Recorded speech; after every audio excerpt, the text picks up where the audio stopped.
What's up, everybody? This is the PlayStation Lifestyle Underground Podcast. We are the greatest and the only unofficial podcast of PlayStationLifestyle.net. I am Hugo Stiglitz. You can find me on PSN as Hugo Stiglitz _420. And I got two of the guys with me today. You guys want to say hello? Yeah, hi, I'm Steven Bitto. I'm the community manager at PlayStation Lifestyle. You can find me on the forums as Steven Bitto, and you can find me on PlayStation Network as TYLERxDURDEN. And I'm Brian Mieszala. You can argue with me at the website. I'm Brian Mieszala. And anywhere you can play a game, I am CloudStrife768. Awesome.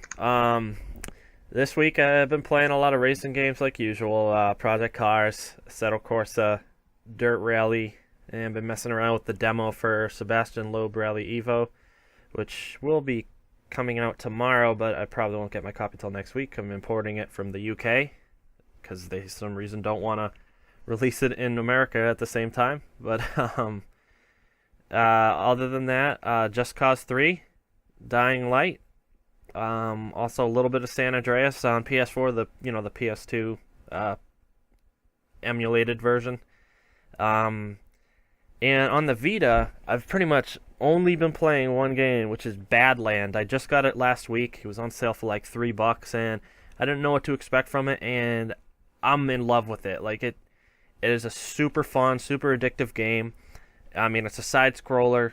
It's kind of like, I guess it's considered a runner because you perpetually have to move forward, or you'll die and have to restart the checkpoint. But there's like a ton of levels in it, but they're just like super fun to do. It's like kind of hard to explain totally, but like if I highly recommend it. To me, it's one of the greatest examples of a modern side scroller. Like I just really have. It used to be a cell phone game, but I think it's much better on the Vita. Like naturally, I mean, it is one of those games that was kind of designed for touchscreens, but like I tried it with the touchscreen, and I think it's better with just the controls, and it's just a super fun game, and I couldn't recommend it highly enough. And so I did play a little bit of the Talos Principle through remote play, which I think puzzle games are very good for remote play because the little bit of input lag you get is basically a non-issue. So yeah, that's about it for me. What have you guys been playing lately?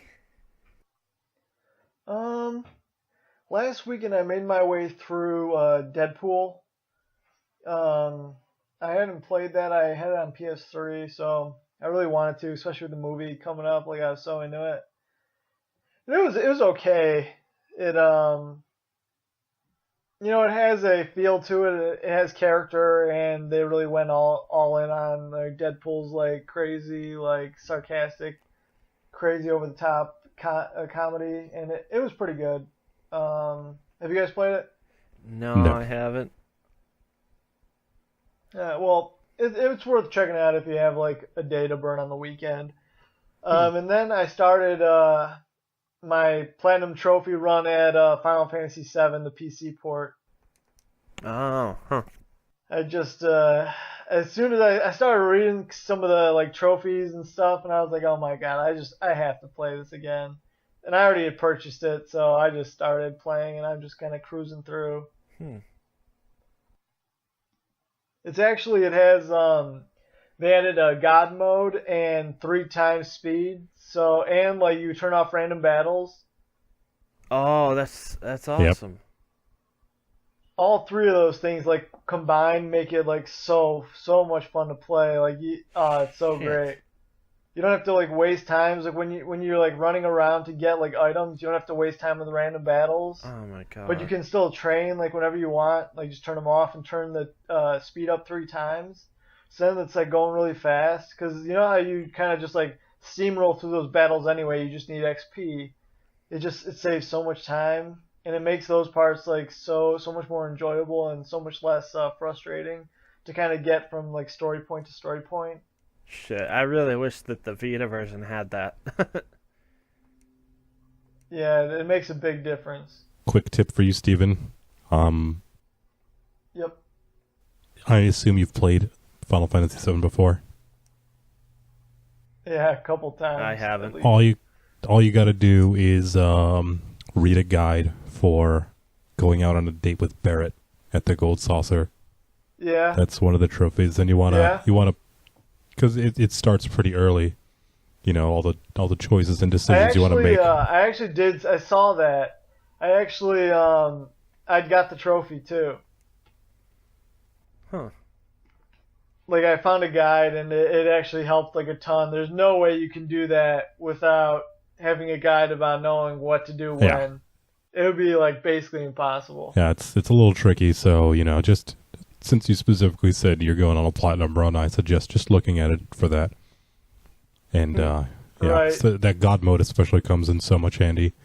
I don't know how you do it, but ever since back in the day, I used to have a little like grinding spot for limit breaks pretty early in the game where you can get everyone's at that point, level 3 pretty quickly, and the God mode just makes it so much faster to instead of having to run back and heal or do the stupid thing with the whatever it's called tranquilizer or something like that, and you got to get into fury status and build up your limits and all that stuff. It's always a pain in the ass, but there's a little spot right before you get to Juno where you could build everyone's up in like an hour. It's actually hilarious. I've been using it like too much because now I actually had it on and I died. Oh wow.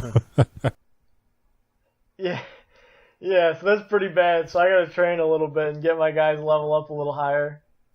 I was at is it Demon Gate or something at the Temple of the Agents? Oh yeah. It's a pretty tough boss battle, but I mean, with God mode, I should be able to beat it pretty easily. The fact that I'm dying means I'm in way over my head. Yeah, I'll be able to steamroll that because I have everyone's level 3 already. Limit break, so Nice. a couple level 4s too already. Very good. Yeah, well, that's not what I've been playing, but I have been playing pretty much more of the same. Dark Cloud 2, Lego Dimensions, Xenoblade on Wii U, and Legend of Heroes Trails of Cold Steel on Vita. How is that? It's really good. I'm loving it. I love the story. I love everything about it. It's got that Valkyria Chronicles like feel to it because of the setting. It's almost World War II-ish in the way it does things, but slightly futuristic. And if that kind of game had a baby with Persona 4, that's what this game is, because you have social links and like somewhat sim activities outside of the main story quests and stuff like that, and a specific schedule that you follow. You do have certain free days and certain you're going to school. You're a student, so you have tests and exams, and then special field studies and stuff like that that are like main story areas that you go to and stuff like that. It's if you like Persona 4, Trails of Cold Steel is excellent.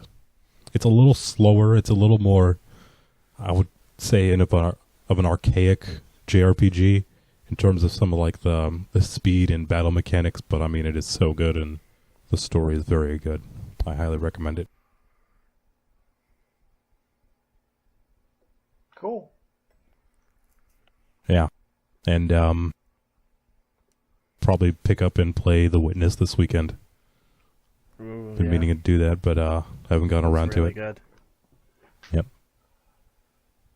Yeah, I can't wait to play that, but I just got too much on my plate right now, as usual.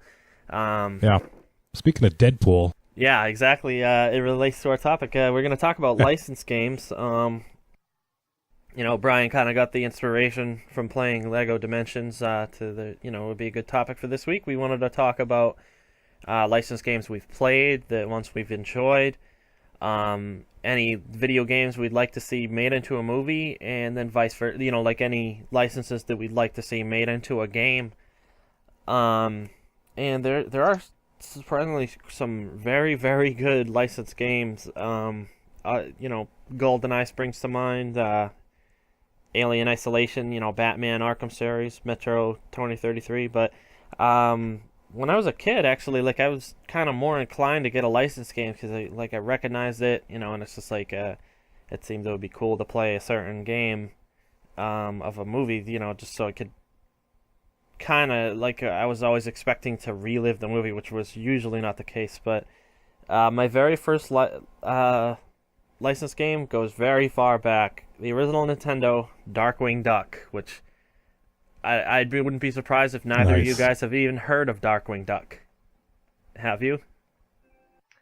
Yeah, I have. We watched it as kids. Great show. I loved that show. Yeah, and it's like I didn't play a whole ton of it on the Nintendo, but that was definitely an interesting one. And then on my Sega Saturn, the good old Sega Saturn, I had Independence Day, which was surprisingly good. It was like a flying game. You flow around in jets, and later on you get to fly around on the alien ships, and it was actually pretty fun. And it was basic, but it was like actually one of the very first games I finished, where like I played from beginning to end. Because as you guys know, games back then were not quite so easy to finish. And then also on the Sega Saturn, I played Jurassic Park: The Lost World, and that was a very difficult game. Very difficult. It was like a side scroller basically. But yeah, like for me, it didn't. Well, it wasn't that great. But GoldenEye, on the other hand, on Nintendo 64, incredible. Still one of the most influential first-person shooters. Did you guys get to play GoldenEye? Yeah, we played it into the ground. It was our sleepover game of choice. Yeah. We stayed up all night so many times just playing GoldenEye over and over and over. I don't think cool anyone game. growing up in the 90s didn't play GoldenEye. And if they did, shame on them. Oh, totally. I totally agree. It's such an awesome game, and I also really liked Perfect Dark, which was made by the same people, and it was totally different story, but it like had shared some of the same levels, and the multiplayer setup was very similar, except you could add bots, and there was like more weapons and stuff. It was just like a more refined GoldenEye almost. So, but yeah, GoldenEye is just brilliant, and one of the greatest licensed games ever.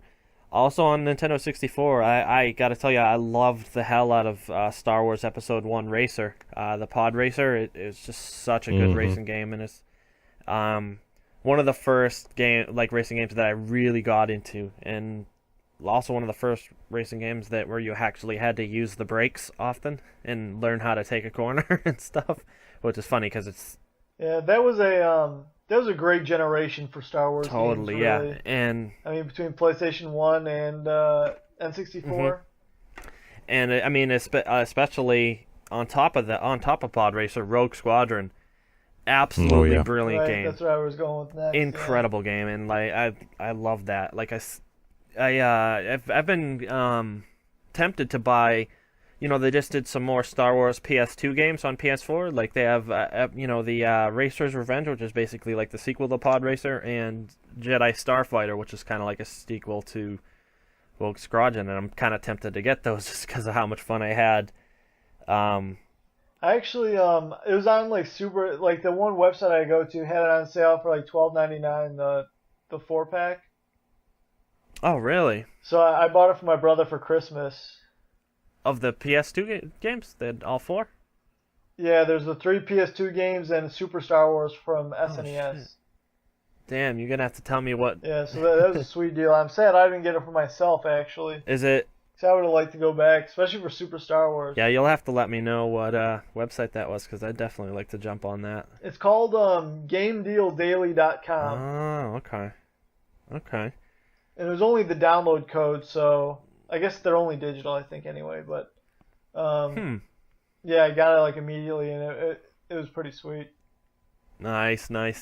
On PS2, like they did make a couple 007 games. I have Agent Under Fire, but it was just not. To me, it wasn't nearly as good. There were some cool parts about it. They kind of mixed up the gameplay a little bit. Like there were some driving sections which were kind of fun, but I just felt like it was nothing compared to GoldenEye, and it's like they didn't even have the same control schemes from GoldenEye, so it's like that was another reason I struggled with it. Is like it didn't have my preferred control scheme, and Did you play Nightfire? no, I didn't. The only one I played was Agent Under Fire. So 007 Nightfire was on PS2 as well, and it was actually really, really good. Huh. They had this cool, really cool escort mode. Yep. So we used to play 2-on-2, and there's jetpacks. Huh. And so like this VIP would get off like a train at the train station, and you'd have to like protect them for like 5 minutes or something like that from the other two guys playing. It was so fun. It was sounds actually cool. There's some really great there's another sleepover classic. Yeah, no, that sounds good. I guess I got the wrong one then. Yeah, basically. And also, I didn't play a whole lot of games on PS2, but I did play Enter the Matrix, which was actually quite good. Now, you said you played the other Matrix game on PS2, right, Steve? Right, Matrix: The Path of Neo, which it was kind of like we were talking about. It had been done by the Wachowski brothers. Yeah. So it has a certain level of cinematic excellence to it that games at the time didn't really have as much. Yeah. And then they also changed the ending of the game, which some people didn't like, some people really liked. I was kind of in the middle. I thought it was cool to see, not as good as the real ending, but Yeah. I had a really good time with it. Yeah, definitely. I had quite a bit of fun with the Enter the Matrix on it. But then on PS3 there were quite a few licensed games. I didn't play a ton, but I definitely played the Batman games. Although also on PS4 they have Batman Arkham Knight, which is personally my favorite. I love it. I think the whole series is amazing, but especially Arkham Knight. Also, they had some good Star Wars games. I thought the first Force Unleashed was actually pretty good. It was kind of like a God of War clone, but I didn't mind that about it. I actually quite enjoyed it, even though I played the PSP version, which is, basically the same game, but obviously way worse graphics. Did you guys get a chance to check out the Force Unleashed? Yeah, I played both of them. Me too. I wasn't all that impressed. I didn't really enjoy it a whole lot, and I think part of that is because if you look at previous generations, you had so many Star Wars games that you didn't have to get all Star Wars from one game. There's flight games, there was strategy games, there was role playing games, there was action games. So that one just didn't grab me the way it used to be because I can't go anywhere else for any other Star Wars. That's the Star Wars game, right? Mm-hmm. So, I don't know. It was kind of underwhelming for me. See, It's in my I actually backlog. Oh, really? Never got a chance, huh? I I have actually it. did like it's in it my 'cause it drawer, was- but yeah. Yeah, it made me feel the most like a Jedi out of all the Star Wars games I had played. Although you weren't a Jedi, I mean, but one of those characters. You had the Force powers, you had even the lightning powers, and the lightsaber, of course, was just a key part. And I had quite a bit of fun with it. The second one definitely wasn't as good. The story was kind of whack, and I think it might just have the worst final boss fight that I've ever played. I think. And it was a lot shorter than the first one. It just wasn't as good as the first one. In other words, I picked it up for very cheap, anyways, just because I was curious. And like I said, I had only played the first one on the PSP. So, but yeah, the second one wasn't nearly as good. But Walking Dead, that's a licensed game, and I thought the first season was very, very good. I think we've talked about it on the podcast before. It's kind of hard to ignore Telltale and their licensed games, but they've done quite a few of them now.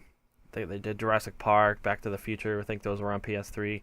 But Walking Dead was when they really kind of got their fame, and because it won Game of the Year from some awards. And it kind of got a lot of recognition because of that, and just for being a very good story and very good game. I thought you guys have played that one, right? I think so. I think we talked about it before. Yeah, I just finished it recently. Oh shit. Huh. Yeah. So yeah, that's about all I played on PS3. For licensed games. On PS4, I've played probably more already. Shadow of Mordor, very good game. Like I think it has some of the best melee combat, like kind of Batman style, like the Arkham series. Batman. Like, I think it kind of perfected the combat of that game. Like, I feel like it's better, it's deeper, and it's like super fun to play, and like also very challenging, but in good ways. Like it's if you die, it's basically your fault for the most part. And it's funny because the kind of way it lacked was I thought was on the Lord of the Rings lore. Like I thought the Lord of the Rings stuff made it more interesting for sure, but I think they could have gone a lot further with it, which I'll talk about later when we start getting into the licenses we'd want to see made into a game. But also I guess it would technically be 2 years ago, well, a year and a half ago, Alien Isolation. Absolutely loved that game, and I think it was actually my game of the year for 2014 too.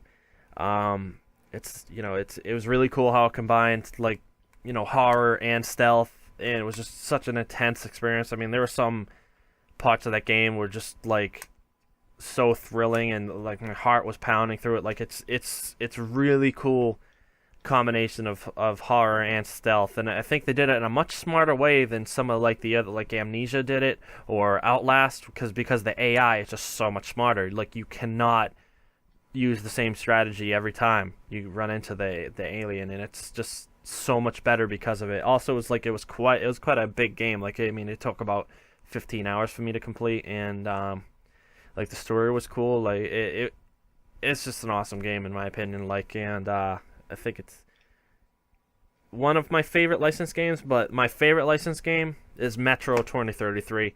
It's based on the book Metro 2033, which was like a huge in Russia, like, and it also, sold some copies over in the rest of the world, I'm sure, but I've mentioned a million times on this podcast because I like it so much, but it's such an interesting story and a great game too. One I did forget from from Nintendo 64 is Turok. That's based on a comic book. Loved it. It's basically the reason that I play shooters the way I do with Southpaw, aiming with the left stick instead of the right. That's how I learned how to play shooters, was Turok 1 on the 64, and that was how you played it. Because there was only a left stick on the N64, so that's one of my favorites. And it's kind of sad that the series has kind of disappeared out of gaming. They did make one for PS3, but it kind of didn't do much. Like I never actually played it, but it wasn't great. And can't forget Tony Hawk's. Like I mostly played Tony Hawk's 3 on PS2, but that is a licensed game, and it was a very good one in my opinion. I think like Tony Hawk's 3 is actually like very highly rated on Metacritic or something. Like it's in like the 90s, which is pretty impressive. But it was a good game for sure. But yeah, that's about all the games I've played as far as licensed games. You guys want to go next? Hopefully we'll have some in common. I'll go next. Like early on for me, it was on SNES is kind of where I started, and it was Star Wars was the main thing. Was Star Wars, Super Empire Strikes Back, and Super Return of the Jedi. Those all were really good, and that's one reason why, like I said, I'm disappointed I didn't purchase that 4-pack for PS4. But yeah. In addition to that, it was like the Disney games. Like all the Disney movies had games, and they all were actually pretty good. Like the Aladdin game was good. Lion King was Fucking good. Fucking loved Aladdin. What else was there? There was others too, and they were all really enjoyable for some reason. And I think they just had like platforming down, like the mechanics of platforming on SNES down pat, and it just made it really fun. And then what was after that? N64 and PS1. Like we already talked about, the Star Wars games on those consoles were just amazing. Bounty Hunter on PS2, actually going back to PS1, was I used to love. It was not even that good of a game, but I loved Episode 1, The Phantom Menace. There's a scene. One of the levels is Mos Espa, where you're supposed to go around and get like pod racer parts for Anakin. And me and my brother used to just kind of switch off, and we would just try to kill as many of the NPCs as possible. Cause it's basically like a Grand Theft Auto level before Grand Theft Auto, where you can just kill people and they're just dead.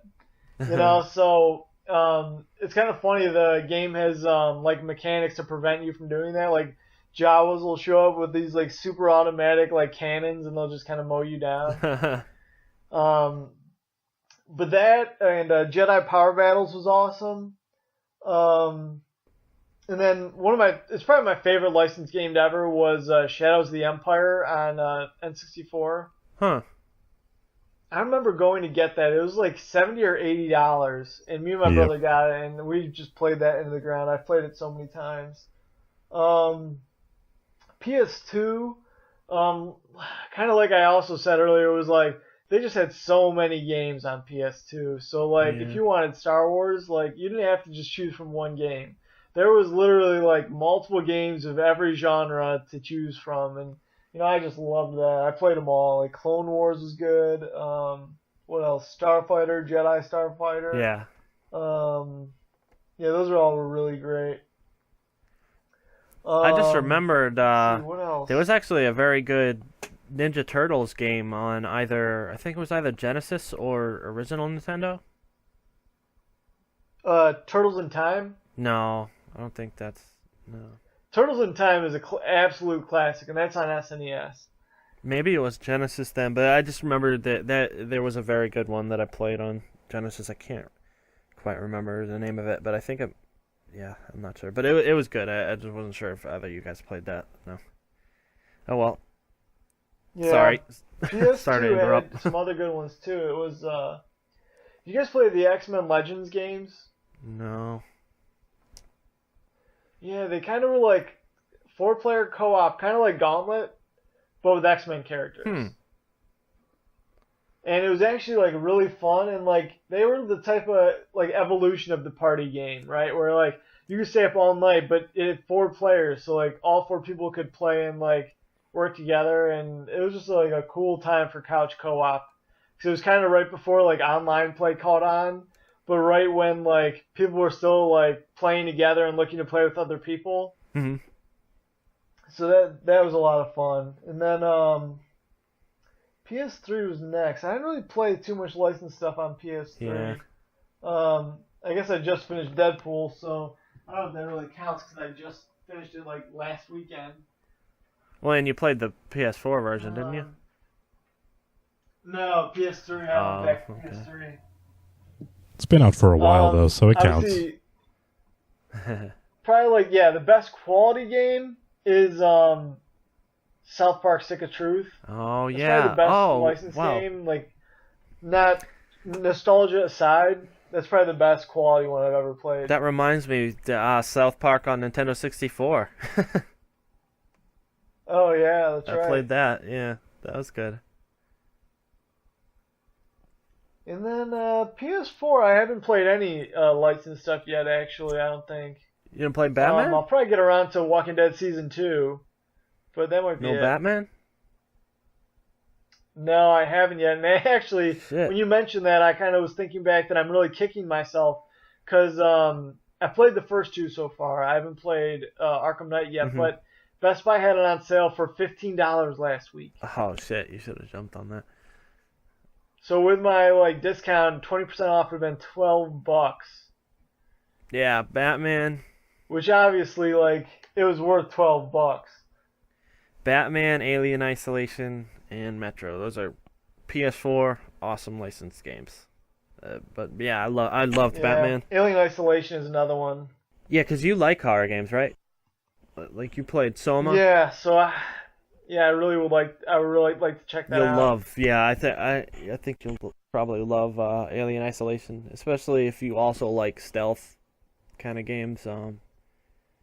It's just like a very well done game, and AAA to the max. I mean, it's an impressive game. Like, it's kind of good because like although we're not going to get into licensed games that ended up being bad, but it's kind of good that they went from Alien Colonial Marines, which was a complete failure, to Alien Isolation, because I think a lot of people like had no faith in the Alien being licensed properly for games, because I guess there was like a string of bad ones or something.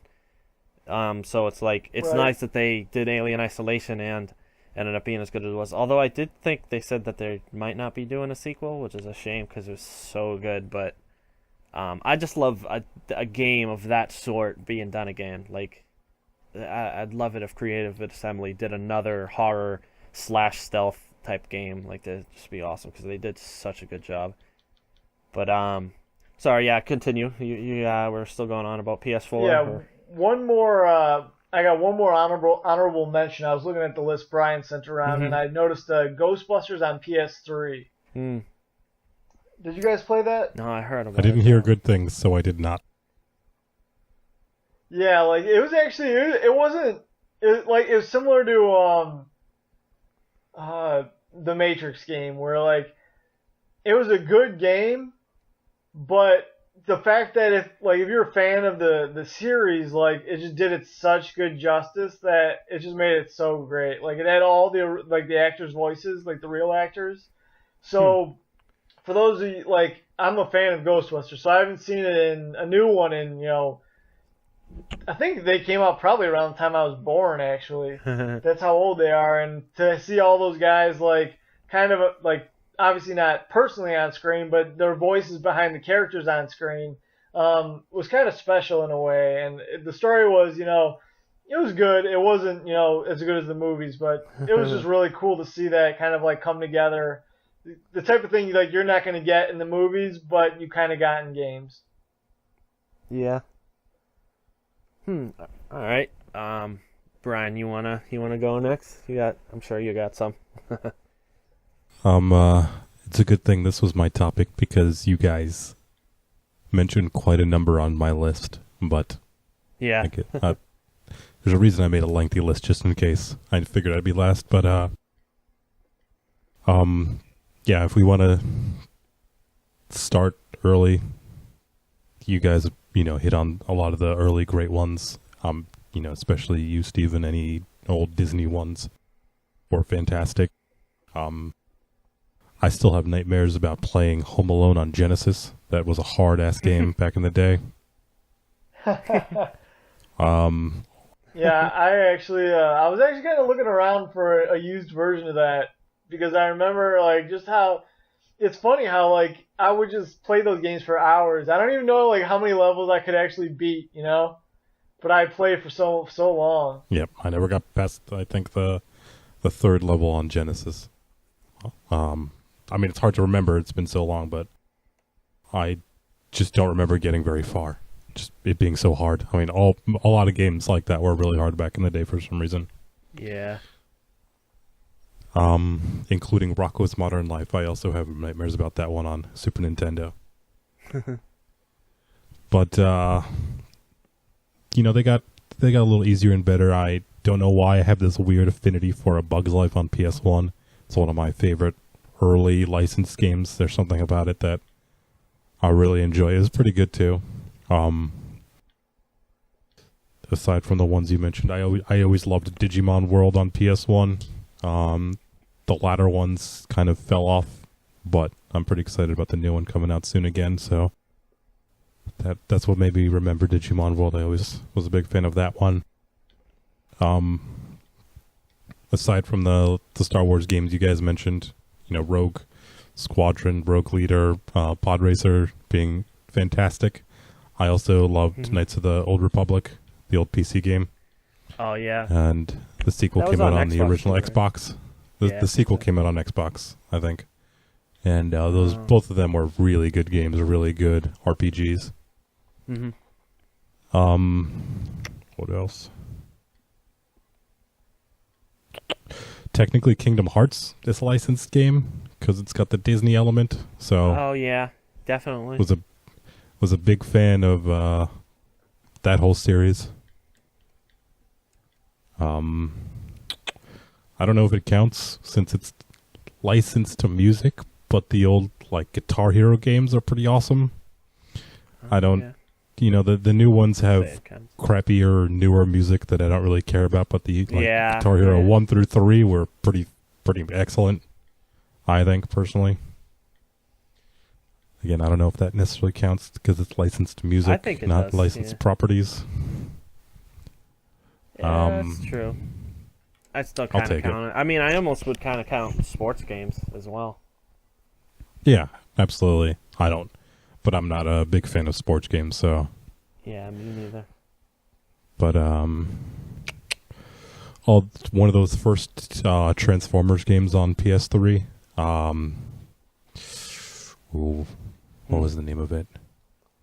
One of the War of Cybertron, or was there one something before like it? that. I think there was one before it. I can't remember though.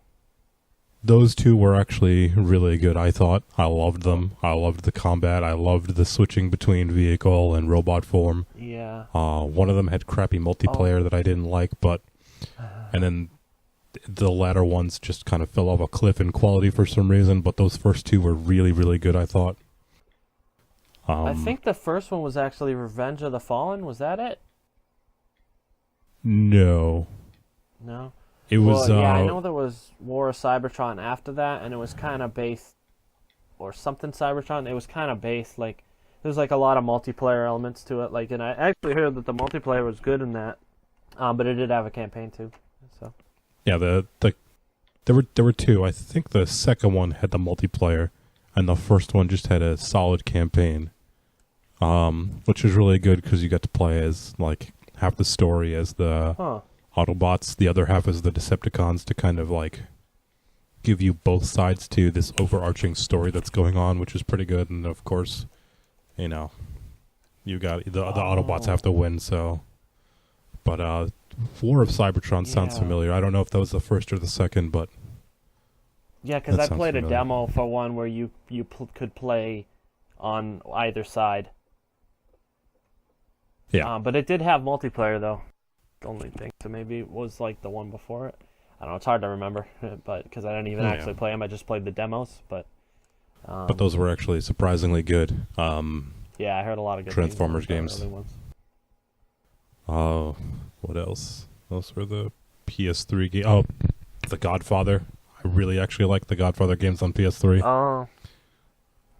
You know, it was during a time when there was no Grand Theft Auto, so that world in a Grand Theft Auto setting was actually pretty neat. I really enjoyed that. You know, you actually just helped me remember a licensed game that was bad, so thank you. To go along with what Steven was saying about Marvel Legends, there were also the Ultimate Alliance games on PS3. Those were really good. Right, those were very similar, and those were a lot of fun too. Yeah, that was me and my friends in college getting drunk and playing, you know, Marvel Alliance, and then the second one, obviously, and that was all kinds of fun. Right, yeah. On top of course, playing Rock Band together, that was awesome too. I played a pretty good number of licensed games for PS4 as well. You guys hit on the major Telltale ones. I've talked about it before, but you know, I really dug Tales from the Borderlands. So they obviously licensed from Gearbox, and I stopped caring about Telltale games, and then I played that one, and I really enjoyed it. So that's pretty nice. The Dragon Ball games, I love the Dragon Ball games. I still have a Japanese import Dragon Ball GT game for PS1, all the way up to Xenoverse. I actually got on that note, I actually bought off eBay 3 Japanese PlayStation games. They were burned on discs. I had to have a mod chip to play them. It was GT. Yep. I can't remember, what were the other two? It was Ultimate Battle 22, I think. Yep. And something else. I can't remember what the other one was. I do. Legends or something? I'm not sure, but I remember Final Bout GT Final Bout and Ultimate Battle 21 or 23 or 22, one of those. But yeah, those first two were great games. I still have one of them actually, and the whole like Game Shark like thing that you put in the back port of a PlayStation 1. I still have that whole setup for playing on port. That's what I have. Yep, good times.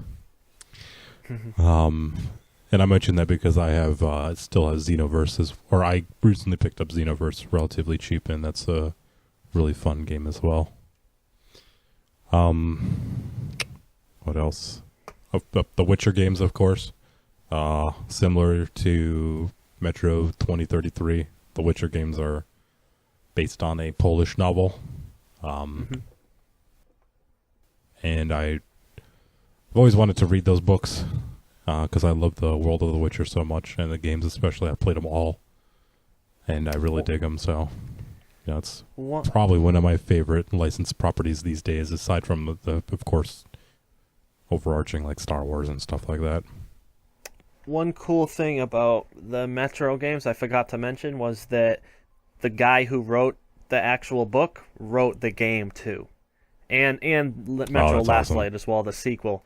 And I think he's writing the third one, if they are actually making a third one. They won't confirm it, but I'm pretty sure he's on board for that, which is awesome. I think that's one of the key reasons why it's such a good game is because he wrote it. And one very cool thing, because I love the game so much that I went and got the audiobooks, but a lot of the conversations you hear between some of the people in the Metro are ripped straight out of the book. Like, they're stories from the book, and it really just adds to the atmosphere and the story. It's like, but yeah, so that, like, I did want to mention that because it's the same author that did the book that did the game, which I think is a very cool thing, and I hope it happens more. Like, I don't know if that happened with The Witcher, but from what I hear, they still did a good job on the story, anyways. But sorry to interrupt. I just remembered that. Go ahead. Oh no, it's all right. Let's see what else. Quick shout outs to it's a little more of a weird area, but I really love Dragon Quest Heroes and Hyrule Warriors and their Musou games based on other game licenses. I think I count it because it's one. I didn't really expect anyone to do a Zelda game that's not Nintendo, and then here we are, the people who made Dynasty Warriors make a Zelda game, and I really, really like it. So it's a weird kind of license. I'll count it. It's my list, my topic.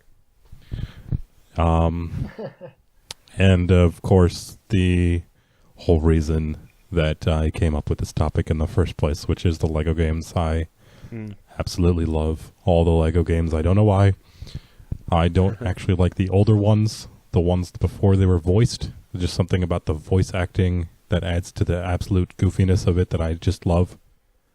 But I like that some of the movie ones, they use the actual dialogue from the movies. Like the Lord of the Rings ones, they have it, like it's not voice actors, it's the actual movie that you're hearing, which I found very cool. The Hobbit, which is the only two I have. Actually, the Ghostbusters level pack for Lego Dimensions has exactly that. The characters' voices ripped exactly from the movie. A line, not exact. Cut into its own, goofiness, but everything that was said in the movie, or everything that the characters say in the game is from the movie, and they kind of spin it in a really goofy Lego way, which is really awesome. And they do that in the new Lego Avengers movie as well, or Lego Avengers game based on the Avengers movies. That's one thing I liked about the Lego games is because I think I mentioned earlier how, like, when I was a kid, I would always buy, like, licensed game about a movie, hoping to relive the movie. But most of the time it wouldn't be that. But the Lego, like Lord of the Rings and The Hobbit, from so far, it is pretty much beat for beat follows the movie. And I think that's very cool. Because there are some people that do want to actually do that. Like, that don't really need a new story, but just love the movie and would love to play it in game form. And I think that's something that the Lego does very well, especially when it includes dialogue from the movie, like I said, like, the actual audio. But one thing I don't like about the Lego is the combat is just a little too simple. I think if they just added maybe like a more complicated combat mode, like you maybe could choose at the beginning of the game if you wanted like the regular Legos or like a more adult or complicated experience. I kind of wish they would do that, because even if you added just 2 more buttons to the mix of the Lego combat, I think it would be a lot better. I somewhat agree, but they are pretty geared towards kids as well. So I think the goal is to make it as simple and fun as possible for the kids.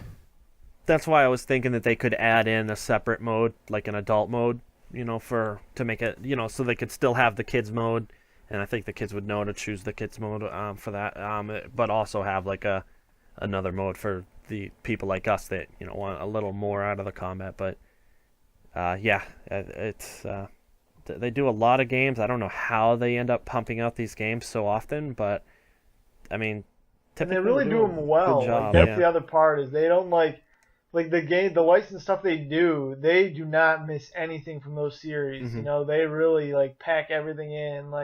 So fans of that series or franchise, they really are getting their money's worth. And that's actually one of the dimensions. That's what it sounds like, is they must have a team working on each one of these that just know that series inside and out. They must have a ton of people working for them. Must be a huge studio. It's kind of unbelievable when you play Lego Dimensions, actually, how you have this over a mini hub world, and then you go to a bunch of little worlds that are just the story levels. But then if you have a character, you can go to their I don't know how many of them or if you've played any recent Lego games, but there's a demo for Lego Marvel Superheroes out on the PlayStation Store, and I'm not entirely sure if you can go into the hub world, but they have a mini version of Manhattan in that.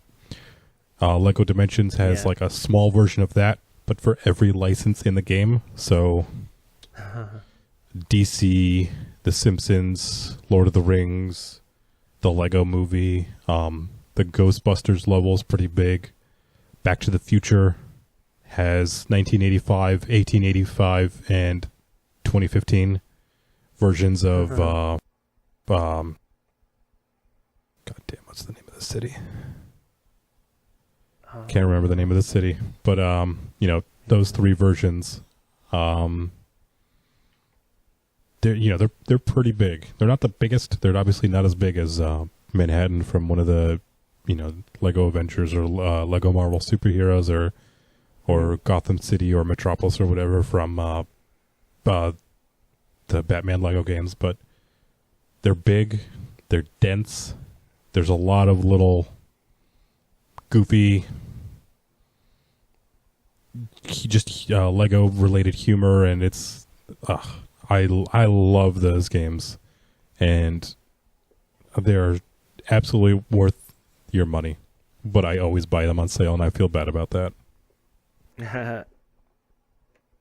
I guess I made up with it with Lego Dimensions, though, considering I've dropped like 200 $200 on that game. Falling down the rabbit hole. Yep.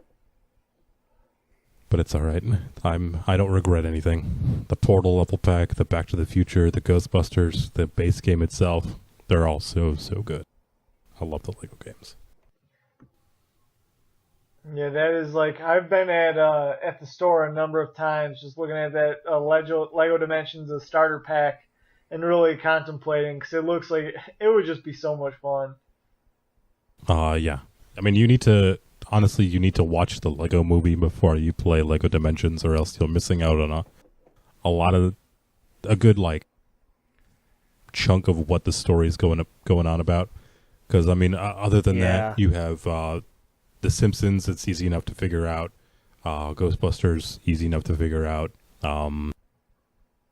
With the DC world, even if you have a slight knowledge of, or if you've seen the Batman movies, then you're pretty good with the DC world. Same thing with Lord of the Rings. If you've watched the movies, then you're good to go with those. I mean, there's a few things like Doctor Who. I don't know anything about Doctor Who, so I didn't understand that level too much. Or if you haven't played Portal 2, there's a Portal 2 area that may not make as much sense, but I mean, for the most part, if you somewhat know a property, then you're good to go with the games, because they just do a really good job of condensing it and only showcasing the most important aspects. But they're so much fun. And you build your own Legos. You buy the thing, you get a bunch of Lego parts, and then the game has you put it together as you play. I love it. I love it. Yeah, seems pretty cool. I did watch my nephew-in-law play it a little bit, and like you said, like it does help to see the Lego movie, because I was confused and he mentioned it, like he asked if I had seen it, and yeah, it does seem like the story was based on that. But it is very cool how they bring in all these different licenses, and especially I thought the Portal being in there is cool.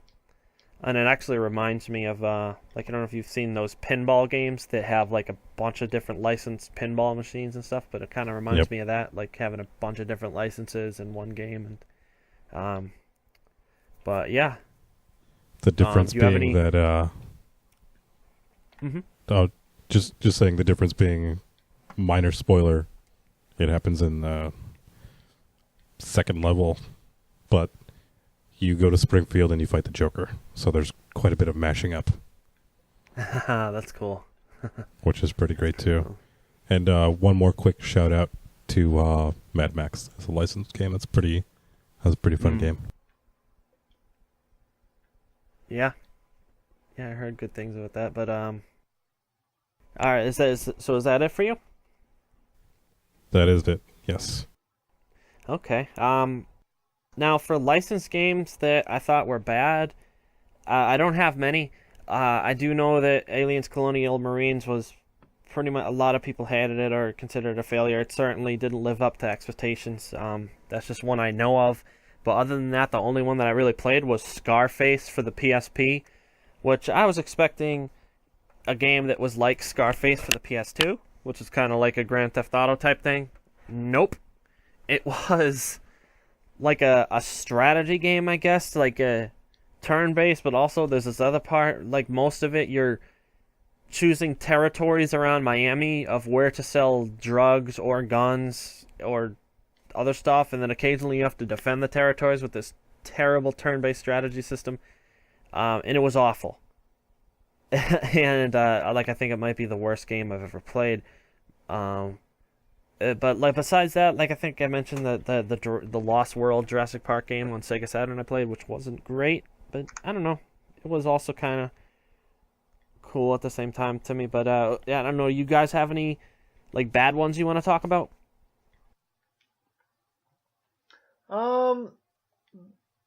I can't think of too many like bad ones that I hated.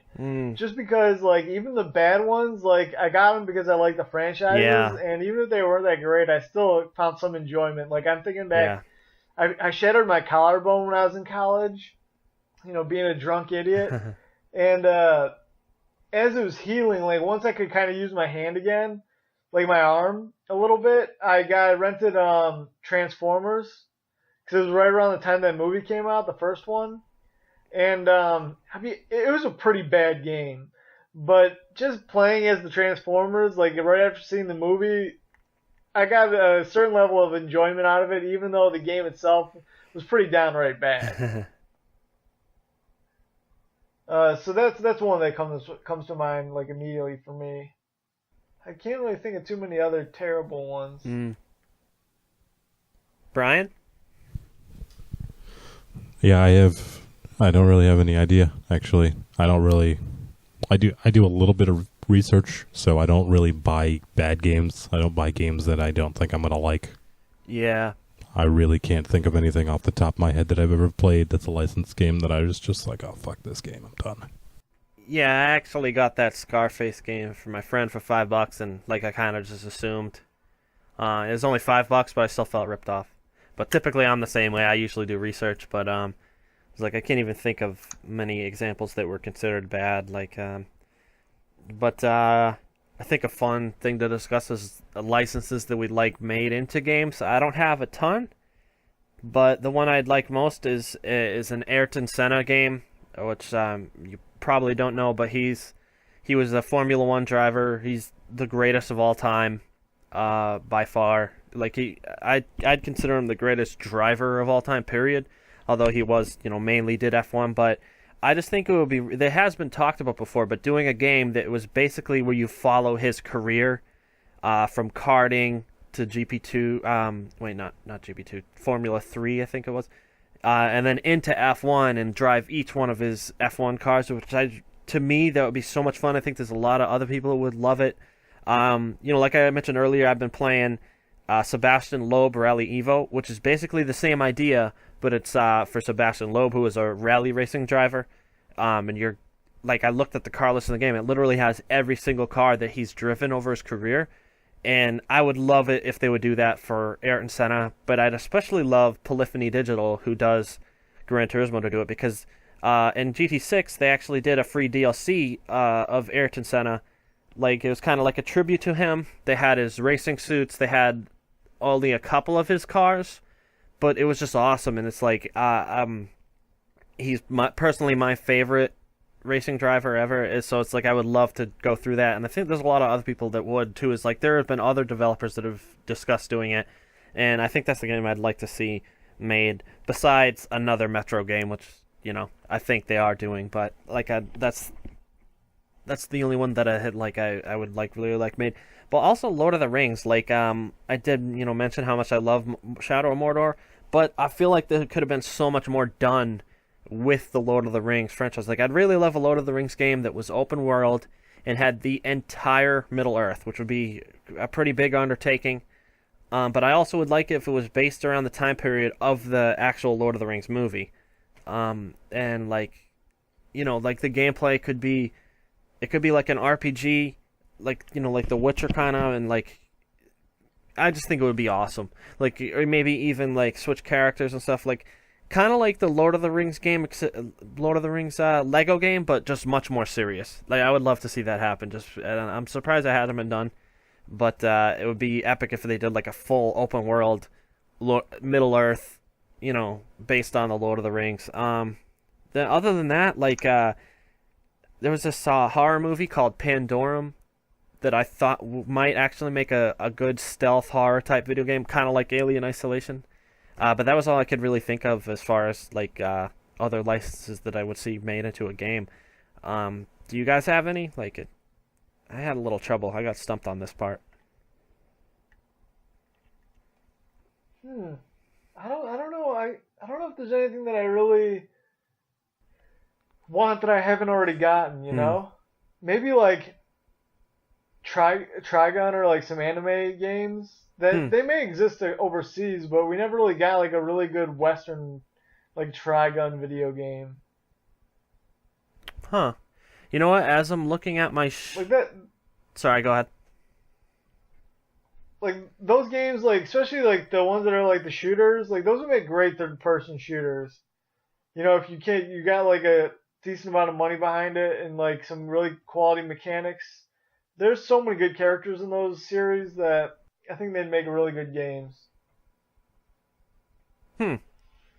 I did just think of another one. As I was looking at my shelf, I see that I have this game called Ferrari Challenge, which is basically a racing game with all Ferraris. And the people who made Project Cars also did one on PS3, and it wasn't quite up to par with Project Cars. Like, the physics weren't simulation, but I would love to see them try to remake that with Project Cars engine and physics, because it's surprising. Even though it's one brand of car, it spans like almost like 70 years or something. Like, they have cars as early as the 40s and 50s, and there's also a stunning amount of variety in the cars. it's not just road cars. Like there's actually a ton of awesome different types of race cars that Ferrari has, and it's like that was one of the coolest things about those Ferrari games on the PS3, and that is the one other licensed game I'd like to see. Like because I love Ferrari, and it's surprising how much variety that Ferrari has as a brand for, and how much potential they have for racing video games at least. So yeah, that was just the one other one I was thinking of. Brian, do you have any or?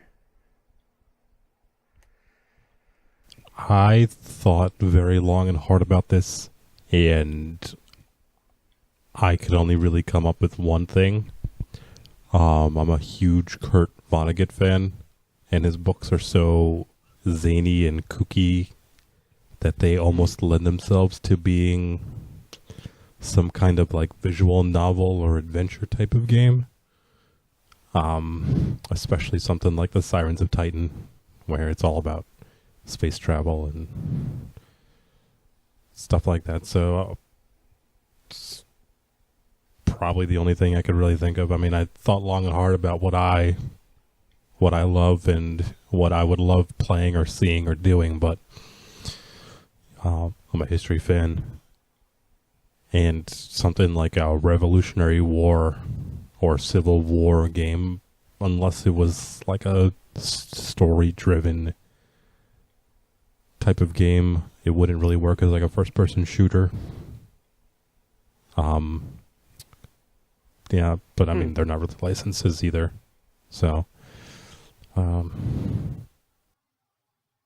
yeah. I think there are a lot of licenses that could be turned into a first-person shooter, but I'm not sure they'd all be like like a must-have type of thing. But I know something I have much more saying is games I'd like to see turned into movies, and I want to start with the one that I think would make the best movie. It's Resistance. Like it's just got some really, really cool lore and subplots to the whole series, and just the whole hopelessness and overwhelming bleakness. I don't even know if bleakness is a word, but it's like it's a very bleak kind of world that they live in, although it is also like alternate history, which is kind of cool. Like it's basically an alternate history where the Great Depression never happened. I think maybe even some of the wars never happened, and they basically have a bit higher technology than we actually did back then, but also they stole some technology from the Chimera. And for people who don't know, the basic story of Resistance is it starts with the Tunguska event, I think, which is like this explosion that happened in Siberian Russia that basically was like an enormous explosion. They're not entirely sure if it was a comet or a meteor, but basically on that comet or whatever was a virus that basically turns people into the Chimera, and they slowly start taking over the world. Basically, like they invade Europe, build these incredible like towers and domes and stuff, and like they're like more technologically advanced than us. Although like a lot of the foot soldiers are like kind of like grunts, but they're also like a very imposing alien type race. And there's just so much more deeper into that. Like there's the people, the humans that are resistant to the Chimeran virus, but also share some of the like special abilities that the Chimera have, like healing and stuff. And also like the series makes mention of these pure Chimera and the Chimeran homeworld, which is like, I just think there's so much potential in that video game series and story. And I also think that the main character from the PSP game, James Grayson, would make a perfect main character for a movie as well, because he's like, the typical movie hero. Like he's funny, he's a badass, he's angry, and I just feel like Resistance would probably, as of all the games I could think of, I think that would make the best movie personally. What do you guys think? For me, Resistance is definitely like a fantastic choice. Like I love that series, and I think it definitely just the way the aliens look, the way they kind of feel, the way the world feels, the way that like the time of it. it has so much more of like an original setting than most like Yeah, alien movies these totally. days. Um, but mine would probably be Mass Effect, Huh. just because just the characters in it are so like perfect and like you don't even need all of it, and just like a small like a sliver of that universe would make just a great movie. And obviously you could make a series, you know, it wouldn't even have to be like one movie. It could be like a trilogy, it could be spin-offs. It really could be Star Wars if they really did play their cards right. Yeah, I think another game that, because of the characters, would make a good movie is probably Uncharted, because the characters are just so interesting and awesome people that it would kind of lend itself to a movie. But I'd be like, they have talked about making one. I'm still a little afraid that they'd screw it up, though. Um, Yeah. And the other thing about Uncharted, like we talked about a little bit earlier, and what kind of like I'm coming back to it now, is that if they made an Uncharted movie, I think I probably would just wish it was a game. yeah, if it ended up being really You know what good, I then mean? yeah, you're Like the right. Yeah, twists, the ups and the yeah. downs. Yeah, like all like the story plot points. Like I would kind of just be wishing that it was a game True. Yeah, paced in the way of a that's a game very instead good of a point. movie. Because if it's good, you'd wish it was a game. If it was bad, you'd wish they didn't even make it. Um, Right, exactly. I think there is some potential for The Last of Us, because that like kind of universe, there's a lot of stories they could tell within that. Not necessarily Joel and Ellie, but like it would kind of, like, I don't know, it would totally separate itself from other post-apocalyptic movies like that. But it is an interesting world. Like, I mean, there's a reason there are so many popular like the movies and games. It's because it's just like an interesting thing to delve into and to think about. But one other franchise, which is also another, um, you know, uh, Sony PlayStation exclusive, Killzone. I'd like the thing with Killzone is like I think they've always had a great plot. Like the basic plot and setup of Killzone has always been awesome. Like it's very interesting. I'm just not sure that the stories executed in the game were as good as they could be, which is why I think it would actually make a pretty cool movie. Um, like the Chimera are such like a very iconic type villain type, um, in appearance and just like their overall nature. Like I mean, they're kind of like space Nazis, much like Star Wars, the Empire or the First Order. Like I don't know if you guys saw the new Star Wars, but there's a certain speech that this guy, the leader of the First Order has, and it just totally reminded me of Hitler. And it's like space Nazis. It's like I think they've been compared to that before, and it's like it especially rang true in the latest Star Wars movie. But yeah, like I think the Killzone would actually make a great movie as well. Like especially if they really do something good with the story, which I love the Killzone games to death, but I think the stories are probably the weak points of them. And I think a movie could maybe do wrong with do right where maybe the games haven't quite lived up to the potential. Also, I had an idea that I just came up with, but Shadow of the Colossus. What do you guys think? Do you think that could be made into a movie? I don't think so. No. I don't think so either. Huh. It would be, I personally think, a relatively boring movie of some kid going around killing a bunch of animals. Big animals, but animals.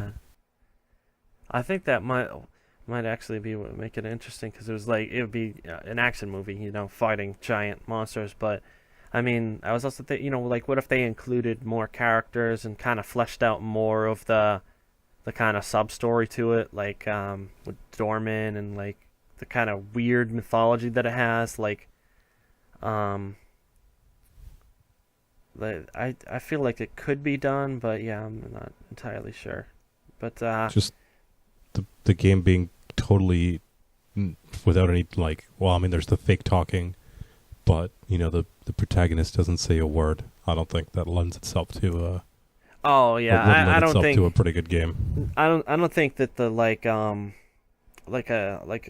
there are quite a bit of games where the protagonist doesn't say anything, which I've never liked. Although like Shadow of the Colossus is probably one of my favorite games of all time. But I don't think that the movie would have to stick to that at all. Like I think the main character could speak. Maybe he could even have a couple of buddies with him, helping him or something. But I don't know. I think it's just such a Ico and Shadow of the Colossus are such interesting worlds and stories that I feel like it could be done. Like as far as a movie, like just because it's so interesting, and especially Shadow of the Colossus because there's such there's so many opportunities for giant action set pieces that I think it could actually be pretty cool. Yeah, that's all I could really think of as far as games. Brian, do you have any or? I actually have two that I think would make great movies. Ratchet and Clank and Assassin's Creed, I think would make pretty good movies. Which are both happening this year. Actually, that was a joke. No, I had to think about this one as well. There are a couple games that I love that I would love to see made into movies, but I just know would be terrible movies. I don't think you can do a Legend of Zelda movie properly. Just it'd be a dude in a green skirt running around, not saying anything, and solving random puzzles and beating bosses. It just, I don't think it would work well as a movie. But the one that comes to mind that would probably make the best movie, especially if you just focused on the first game, is Metal Gear Solid. Oh yeah, especially the first one. Cut out 3. Shadow. 3 would be great. It'd be a little weird because I could see where 3 takes inspiration from James Bond movies. Yeah, so it'd be like this weird sort of James Bond. It'd be. I love it, but it'd be just kind of very true. Yeah. But Shadow Moses. You could even cut out a couple of the bosses. Vulcan Raven, as much as I love him, you don't need him. But have some of the big ones. Meet Otacon. Fight Sniper Wolf. You don't really need to have too much of the backstory. And the biggest but, boss, Decoy Octopus. That was a joke. Yeah. Yeah. But no, yeah, I totally agree because to me, like, the Metal Gear Solid 1 is the best self-contained story in the series, I think. And it's just such an epic story to me. Like, I've talked many times about how much I love Metal Gear Solid 1. And so, I totally agree. And it's like, there's so much, like, great characters and great dialogue and story to that game that I think it would definitely lend itself well to a movie, for sure.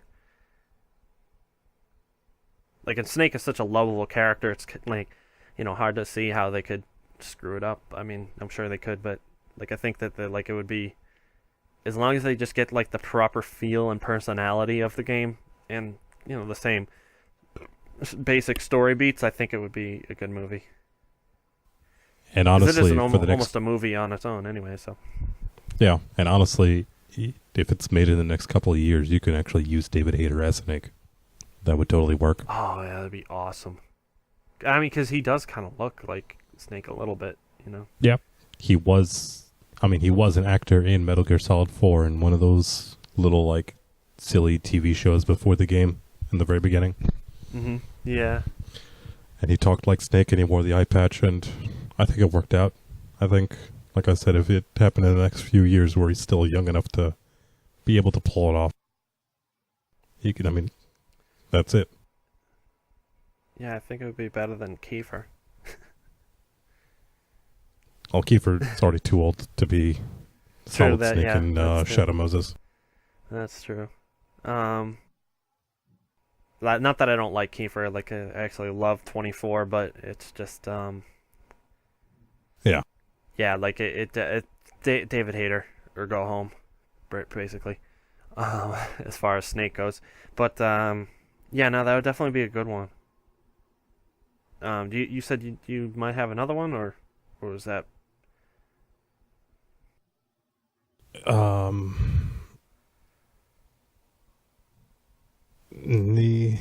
not really. I mean, okay. There are a couple that could work. One set in the Fallout universe would be interesting if they did it right. Just that whole 1950s era, fast forward hundreds of years after a nuclear war wiped out everything. That sort of setting would be kind of neat, but I'm afraid it would just end up being a goofy Mad Max. So, yeah, I mean, don't know. Fallout does also have that kind of weird alternate history thing going for it too, where it's like the 50s, even though it was way past the 50s, and Right. everyone uses nuclear technology and stuff. Like it's very strange, but yeah, like I think it could make some could be used as a movie. Like, I mean, actually, maybe it could be used as a TV series as well. I think it'd be a better TV series just because like the exploration is kind of what makes Fallout like so great. Like as like the storyline is actually typically not so good. Like it's actually pretty. The new one that actually Fallout 4 I thought was boring, but the universe is what makes it so good. Actually, the side stories are way better than the main story typically. Right. Yeah, just that whole world would be great to explore in some kind of cinematic way. You know, either TV or movie or something outside of the game. Because with the game, the hard part is there's no narrative. I mean, there is, but it's usually really weak, like you said. The joy is just exploring and finding a million little narratives, whereas, I mean, I guess a TV show would be similar to that, but a movie would be a much more concise, straight kind of thing. I mean, any RPG, honestly, could make a pretty good TV show, as evidenced by Persona 4.